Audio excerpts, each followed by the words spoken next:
Bugun biz Qo'rqinchli masxaraboz filmi haqida qisqacha gapirib o'tamiz. Qo'rqinchli masxaraboz 3-filmi 2024-yilda e'lon qilingan. Yangi yil mavzusida bo'lib, unda Art bu safar yangi yil bayramida qo'rqinch tarqatadi. Juda zo'ravon va og'ir sahnalarga boy bo'lib, faqat katta yoshdagilar va 8 yoshdagilar uchun mo'ljallangan. Filmda bolalarga nisbatan zo'ravonlik sahnalari ham mavjud bo'lib, bu uni yanada shokka tushiradi. Filmning syujeti. Voqealar filmning ikkinchi qismi hodisalaridan 5 yil o'tib, majlis va bayram arafasida sodir bo'ladi. Asosiy qahramon Sienna Shaw hayotini tiklashga harakat qilmoqda, biroq Art yana paydo bo'lib, uni va boshqa aholining tinchini buzadi. Bu safar unga yangi hamroh ruhiy jihatdan buzilgan Viktoriya Hayes qo'shiladi. Qo'rqinchli masxaraboz 3 filmining chiqarilgan sanasi 2024-yil 4-oktyabr AQShda. Rejissyor va ssenariy muallifi Damien Leon. Davomiyligi 125 daqiqa. Filmning budjeti $2 million, daromadi esa $9.3 million. Baholash reytingi yo'q. Viktoriya Hayes personajining qo'shilishi. Viktoriya Hayes dastlab Qo'rqinchli masxaraboz 1-filmida Artning hujumidan omon qolgan yagona shaxs sifatida namoyon bo'lgan. Biroq u jiddiy jarohatlar olgan va ruhiy holati izdan chiqqan. Masxaraboz 2 filmida u qisqacha ko'rinadi, ammo masxaraboz 3da u markaziy antagonistlardan biriga aylanadi. Nega u ruhiy ayol deb ataladi? Masxaraboz 3 filmida Viktoriya Hayes chin tomonidan egallab olinadi. Bu chin ilgari Masxaraboz 2 filmida Zelatli Bali kirib ko'rishda paydo bo'lgan edi. Ushbu chin Artni tiriltiradi va unga o'zining xizmatkori sifatida xizmat qilishga majbur qiladi. Viktoriya esa bu chin tomonidan egallab olingan. Bu Art bilan qanday bog'liq?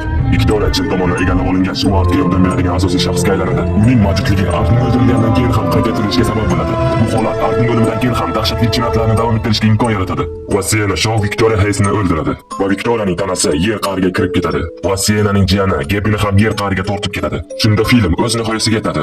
Lekin filmning hali davomi bor. Filmning so'ngida esa Art Sienani chalg'itib, derazadan qochib ketgan bo'ladi. Sienna shunday deydiki, "Men seni topib o'ldiraman" deb Artga aytadi. Qo'rqinchli masxarabozning 4-qismi ham tez orada chiqib qoladi. Art Qorbobo kiyimida odamlarni o'ldiradi. Masxaraboz 3-filmi Qorbobo obrazida bo'lgan. Bu filmda qonli sahnalar juda ham ko'p. Ha, aytgancha, sizning kanalimiz yoqqan bo'lsa, like va podpisatsiya tugmasini bosib qo'ying. Yanada qiziqarli kino va yangiliklar faqat bizning kanalda, Kino Mega kanalida bo'ladi. Aytingchi, Qo'rqinchli masxarabozning filmlaridan qaysi biri qo'rqinchliroq bo'lgan? Kommentariyaga yozib keting. Art na odam, na maxluq. U nima? U qandaydir jin. Uning ichida shayton, ya'ni vahshiy odam yashirilgan. Uning tanasi chidamli va kuchli. Artni o'ldirish mumkinmi? Buning iloji bor. Faqat bu vaqtinchalik o'lim. Buni siz Artning 2-qismidagi filmini ko'rib bilasiz. Artning nima qilishini hali hech kim bilmaydi. U kutilmaganda paydo bo'ladi va kutilmaganda u o'ldiradi. Xohishi, u qiynaydi va odamlarni qo'rqitadi.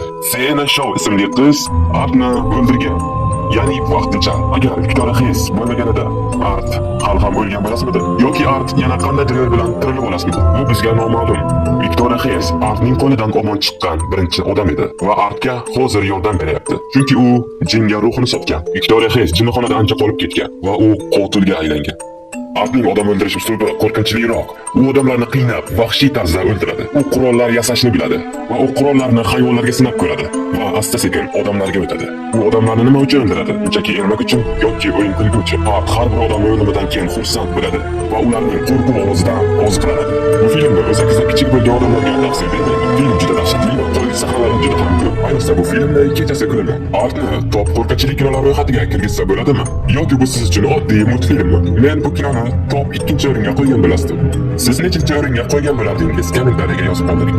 Filmning boshida Artning tanasi o'zgarganini ko'ramiz. Asaldan keyin uning boshi yana uzilgan bo'ladi. Viktoriya Artning boshiga nimadir qilayotgan bo'ladi va asaldan keyin Artning tanasi keladi va u boshini qo'yadi. Biz shuni bilamizki, Art boshsiz ham yashay olar ekan. Uning tanasi deyarli o'lmas. Artning boshi sehrli qilich bilan chopib tashlangan. Agar Artni boshini oddiy qilich bilan chopib tashlasa, u o'larmidi yoki yana tiklanasdimi? Art qonni juda ham yaxshi ko'radi. Art doim qopida qurollarni saqlab yuradi. Shuni bilamizki, u doim qorong'uda ovga chiqadi. Artning yashaydigan joyi kulgu xonasi. Ikkinchi qismida bu yaqqol ko'rsatilgan.